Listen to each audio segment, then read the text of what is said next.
Dear colleagues and friends, it's good to have you here. What I'm going to be speaking about is more on the basis of the role that oncothermia plays in a new paradigm. This new paradigm is like Professor Dinos mentioned. It's a holistic approach. It's an integrative approach. And there are many things that we need to understand and do in order to be able to establish and promote this new approach. We are trying through the Hellenic Society for Integrative Oncology to establish and inform both doctors here in the Balkans and elsewhere about the need to approach the patient and the disease in a different way. Now, this is something that Zoran has helped me because he's already showed some of the things that I have, and Andras has already said some of the things, so I'll be able to run through this a little bit quicker. You've seen this, and this is basically the essence of the philosophy that we're discussing. Now, what I would like you to see, we've said what integrative medicine is, and this is basically what it is, but what is important is for you to understand that this is not just wishful thinking on Andras's part and on my part and on Dinos's part. This is something that is already taking flesh and bones. And the proof of this is the fact that down here, you see this is established already in the United States. It's a consortium of academic health centers, basically universities, for integrative medicine. And we're branching off for integrative oncology. Now, what does this mean? This means, in Greek, for those of you who are here from what I see in Greece, is κοινοπραξία ουσιαστικά πανεπιστημιακών κέντρων για την ολιστική ή ολοκληρωμένη ιατρική. The Microsoft, we had a little bit when creating the society, an issue as far as what we're going to call it. We decided in Greek to call it εξατομικευμένη ογκολογία. Microsoft comes out with the interpretation and says the translation is ολοκληρωμένη. But that gives an indication that some people might not like saying that, okay, we're not doing a good job and you're doing a good job. So we just kept it to personalize, basically, integrative. Now, this is what I'm talking about. This organization is Kaksim. And you'll be very surprised to see who the members of Kaksim are. These universities, Duke's, Harvard, Mayo Clinic, Stanford, all these universities now have integrative medicine and are teaching integrative medicine. So you see, this is not wishful thinking on our part. This is something that is already moving. And we are trying to take this momentum and bring Greece up to the level that it should be, because let's not forget, all these ideas, as you saw before, were born here in Greece. So we need to come up to speed. Now, again, I'm not going to go into all of this because we already discussed this. This is the mission statement, basically. This is just to give you an indication of the fact that there are already requests for many universities to have an incorporation of complementary therapies into medical school curricula. And this is all across North America. It's also including Canada. So this is something you've already seen. I'm not going to go into it. Basically, integrative medicine combines. See, that's the difference. We say that what is integrative medicine and why not alternative? The difference is that Mainstream medicine does not accept alternative medicine. Alternative medicine does not accept mainstream medicine. What we're trying to do here is take the best from both that has evidence that it works. And so that's the difference between integrative medicine. Now, this you've already seen from Zoran. So basically, if we push enough, it's just a matter of time. As you see, there are already publications requesting and demanding people to focus on medicine in an integrative way. So it's basically just a matter of time before we see happy cancer patients. This patient had 11 years of breast cancer and 2 years survivor of pancreatic cancer.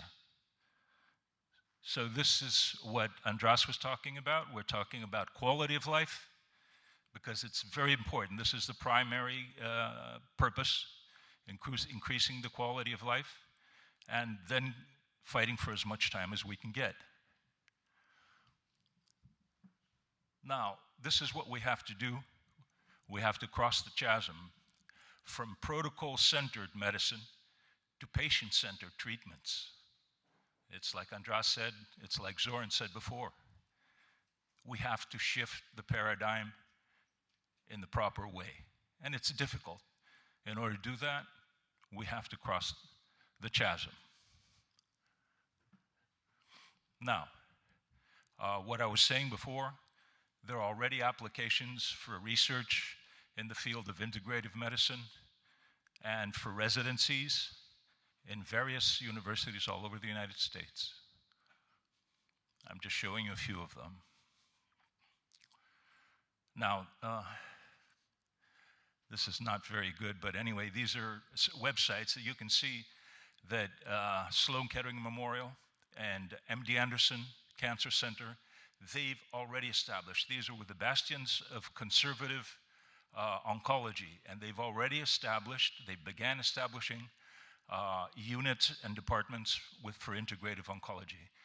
MD Anderson had an issue, it opened, it closed, and now it reopened again. I don't know exactly what happened there, but because I was there, I can imagine. Now, integrative oncology has passed through several phases.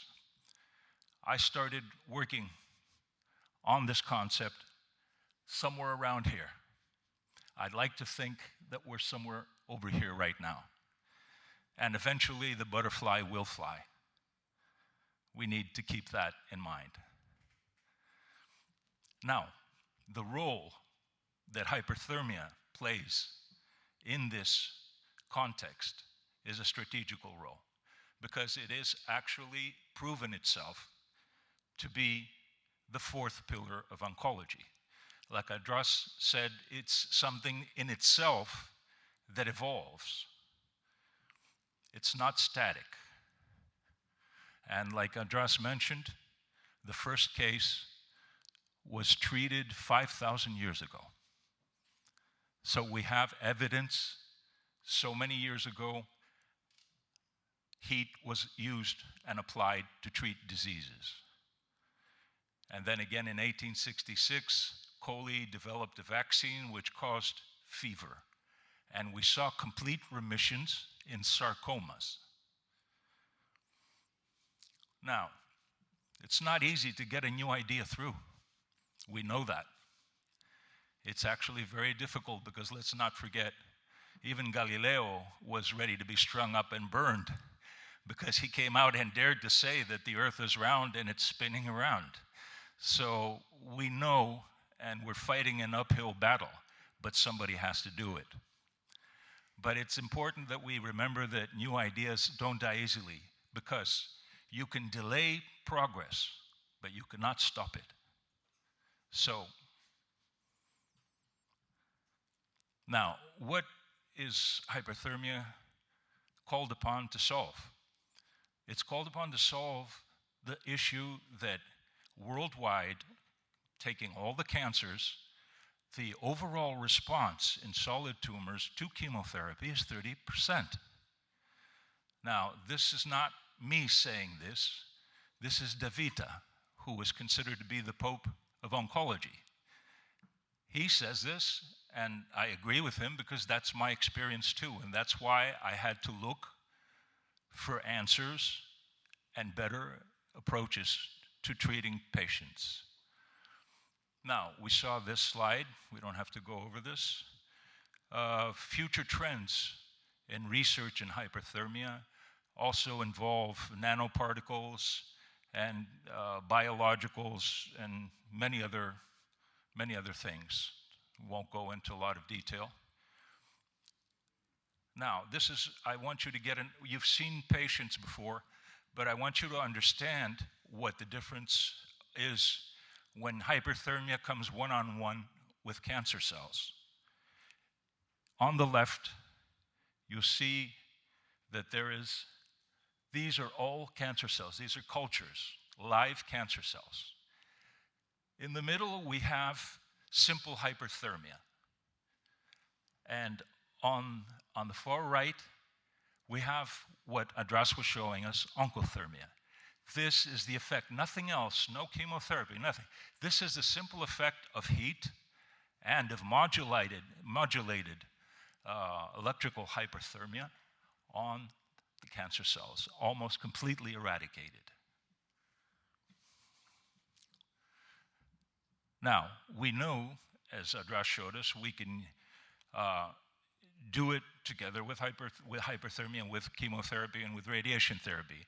There are patients, and there are phase 2 trials, so far no phase 3 trials, which clarify, and because a lot of times they ask, well, how do we know that when you're doing it together that it's not the chemotherapy or not the radiotherapy that's actually doing the job? Well, there's a lot of patients, and as you see right here, we're talking about hyperthermia alone in clinical studies, giving overall 49% response rate and 13% complete responses. So I think this is very significant. There's no question about the actual role that hyperthermia plays. Now, we know, like I said before, we can do hyperthermia with various modalities.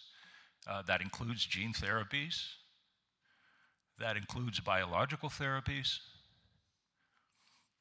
dendritic cells, like we said before, and Zoran showed you one of the protocols we're doing with Biomed and with RGCC. Vitamin C. We know that vitamin C in high doses can act like a chemotherapeutical agent. When it's combined with hyperthermia, the impact of vitamin C is very significant. We have presentations in the European Congress in Athens as well with very, very important response rates, and this happens to be from Japan. Here we go again with all the conventional methods, the combinations. Now, there's a change of emphasis also in cancer research because of the fact that all over there's more and more interest in the role that hyperthermia plays. Research itself is focusing on combinations. Now, we were discussing with Andras yesterday about the fact that liquid biopsies give us another advantage to be able to have full molecular profiles of cancer cells, thus exposing their resistance mechanisms as well as their sensitivities. And they've made a fleeting image of a completely targeted therapies a reality now. It's not just theory, it's reality. More and more research into biological and natural agents have enabled less toxic approaches when combined with hyperthermia, and even more so with electrohyperthermia. I won't go over this. We're talking about the liquid biopsies. These are the various methods that you can use, whether they're PCR-based, flow cytometry, bead-based method, gradients. Won't go into that. Anyway, I'll just quickly go over patients. This is a patient with intrahepatic bile duct carcinoma, inoperable. Whoops. And this is basically a patient that had complete remission with oncothermia. Examples before and after, like you've seen. So this is an impressive one of liver metastasis that has disappeared. So it's important for us to know that in order to improve this status quo, we need to make the jump. We need to take the leap. If we just talk about it, we'll just be staying in the same place. But we, at least who know what we want to do, have to have the courage to do it. So integrative oncology is the difficult but right path. And I love Robert Frost when he said, 2 roads diverged in a wood, and I took the one less traveled by, and that has made all the difference. So let's watch the sun rise and enjoy the dawning of a new age in medicine.